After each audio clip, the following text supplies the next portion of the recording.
Today we are talking about the next god coming to SMITE, and we have a ton of information here. We have heaps and heaps and heaps of ability information about all parts of the kit, so let's get right into it.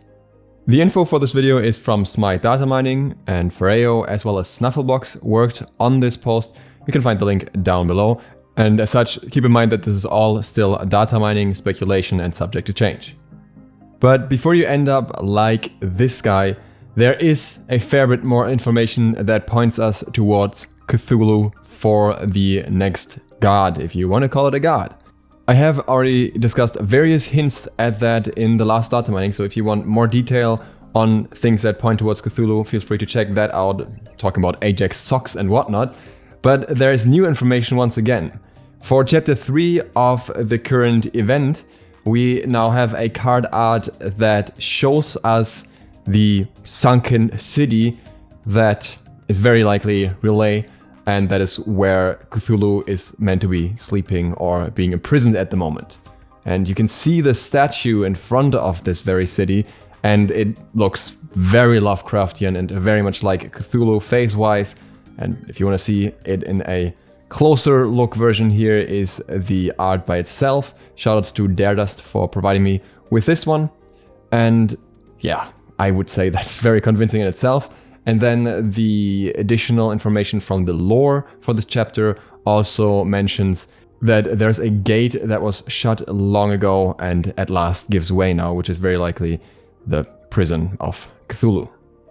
But as we're not on a 100% confirmed state yet, we're gonna call him Depthzy as the files do. And with that, let's get into the kit. There is a lot to unpack in this one. The first thing that we have to talk about are the meshes, because Depthzy has different meshes. The first one is the normal Depthzy God mesh. Then there's also a Depthzy Eye mesh. There's also a Tentacle 1 mesh and a Depthzy Large mesh. This Depthzy Large mesh will be important when we get to the ultimate. And last but not least, there's also a tier 1, tier 2 and tier 3 version of Depthzy.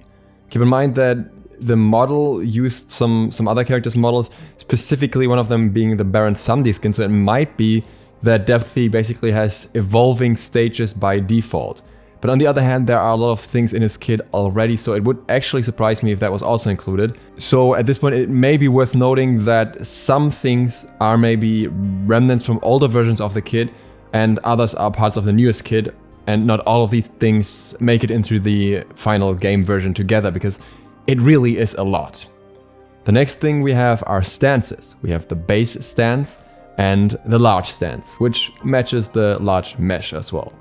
So according to the files, Depthzy is supposed to have a second stance, a bigger stance, that's 3.5 times the size, and this large stance comes into play into the ultimate, where we get to later.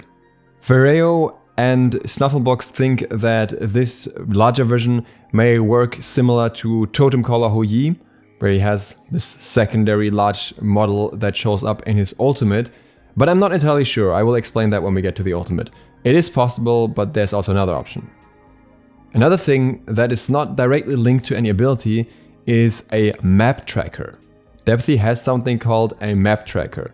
Apparently it seems to work similar to wards, and you can place it somehow with certain limitations. The placement radius of a map tracker is 48, and the separation radius is 240. There's also a repeat count of 2.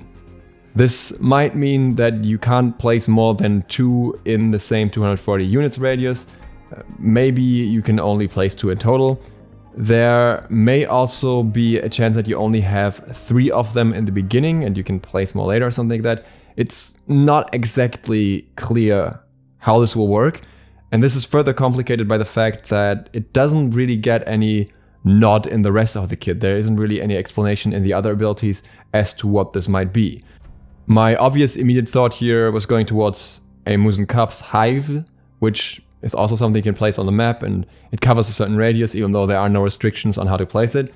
But again, it doesn't seem to have its own ability where it would really fit on.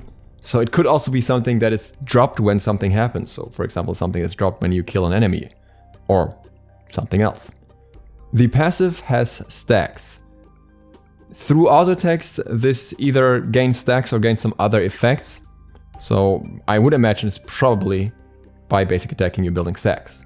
It has a passive aura, and it applies stacks of Torment and Insanity.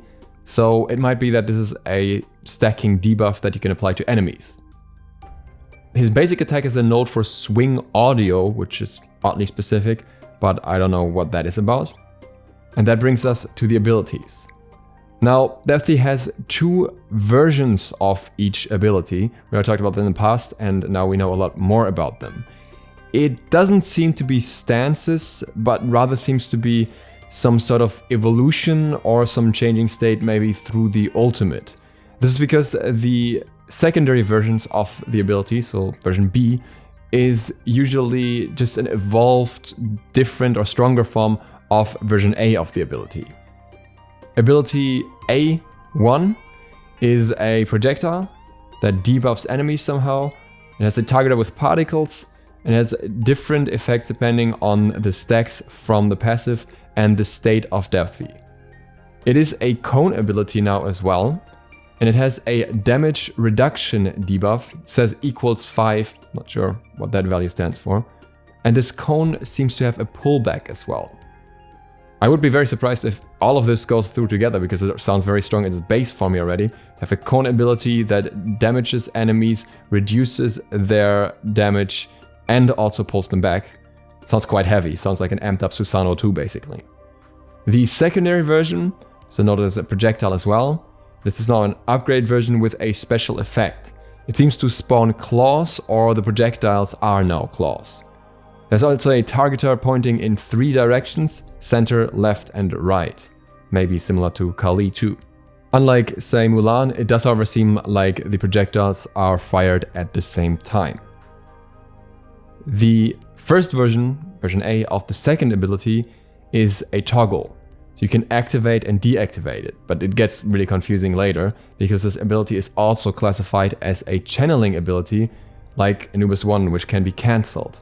So I'm not quite sure how an ability can be a toggle and a channeling ability at the same time. I guess maybe similar to RAM, where you can kind of toggle it on and off, but then it isn't really the same way of a channel there. The ability spawns a deployable, which will fire in pulses. The deployable seems to come from the sky or a portal, since it says it has a portal FX and a landing FX. The distance of this pulse is 200 units, which would be quite large. Maybe this is somehow tied to the deployable that is mentioned initially, but it seems to have a completely different description, and again it's odd because this is a toggle as well. It applies a debuff or a heavy debuff. There's also an AoE effect, probably for the debuff or the pulse. And there is a small AoE and a large AoE. This might be similar to Peleus 2. And a large or small pulse impact. This ability seems to have 2 different versions of icons, one for purple and one for the red version of it. This could just be an indicator for the ability being deactivated or activated in the toggle.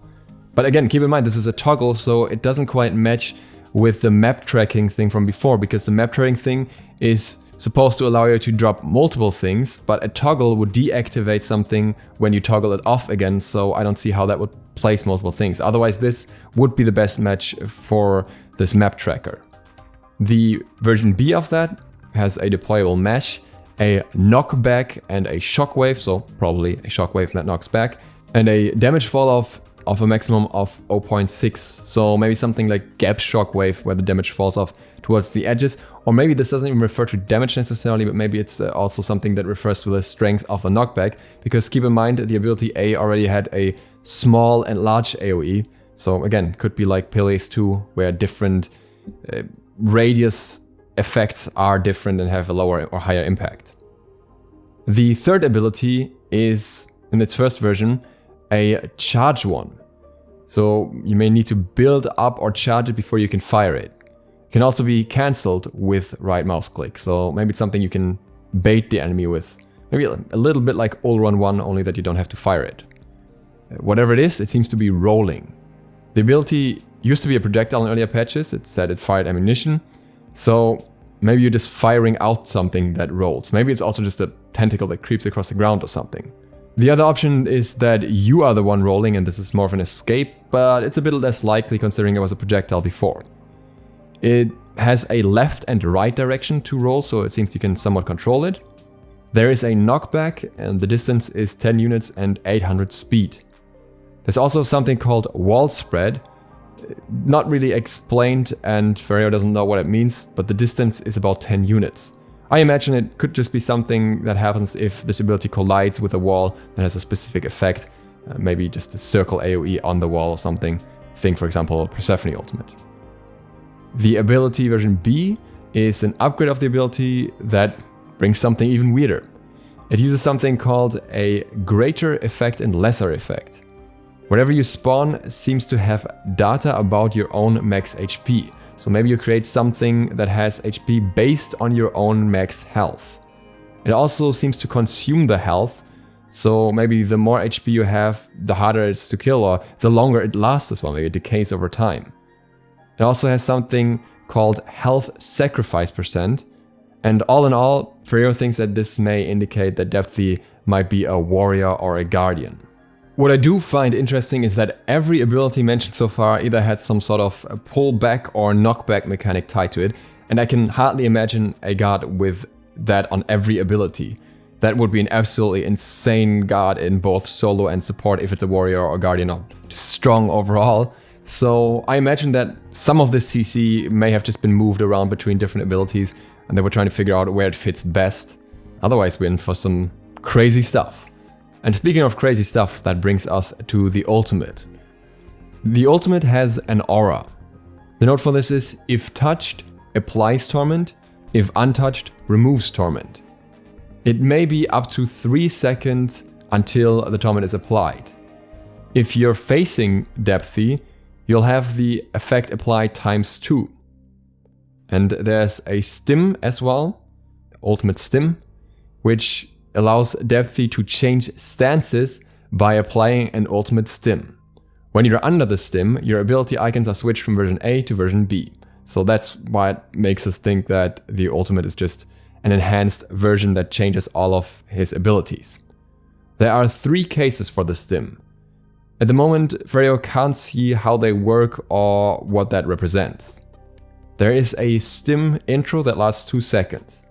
Enables the stim icons, clears targeting devices, activates Sky Dome Large FX, turns on large camera, probably so you can see yourself in a larger size as a larger model, and over 1 second, Depthzy grows from 1 times size to 3.5 times the size. After a certain amount of time, X time, we go into the stim activated mode. So it seems like this ultimate has a fair bit of wind up. Guess something similar to Fafnir overall, but maybe because it seems like the effects afterwards are very strong, you're not protected while transforming and you may have to do it preemptively if you want to be safe and not just take a ton of damage while you're doing it. But what's interesting here is that it activates a Sky Dome FX, and I think that's where Snufflebox and Ferrero got the idea from that might work like Houyi, which also uses the Skybox. But I think it could also just change the sky in a similar way like certain skins do. For example, the Hades skin that in the ultimate just makes the entire sky dark. So it could really be many things here. I don't necessarily would assume that Cthulhu is attacking from the skybox, because that wouldn't really make sense in context of him having a larger model, which would be on the battlefield very likely, and the camera changed. You can't just have the camera angle from the skybox, and that doesn't really align with how it's described here. So I think it's more likely that you just see Cthulhu growing massively on the battlefield again, similar to Fafnir or maybe somewhat Jormungandr-ish. When the stim is activated, an aura gets active, which is a debuff for enemies.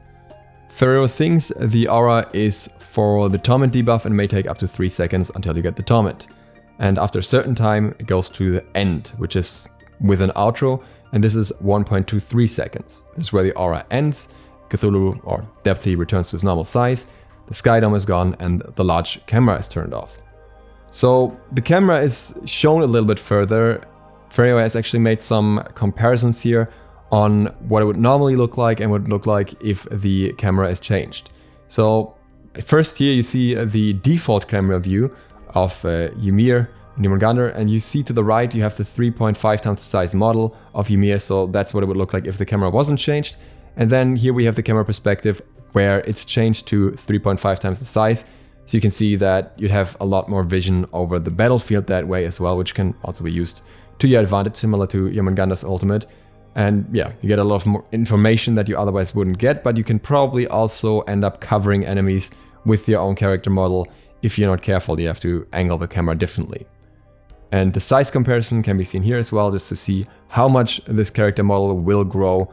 And it seems like we're gonna have to work with a very huge character model here. I don't know how he will fit through any jungle path or anything like that. It's going to be very, very interesting. To me, Depthzy's kit sounds incredibly interesting. I don't know how it will possibly end up balanced between the second form and all the extra abilities and everything. It sounds very scary at the same time, and the amount of CC as well.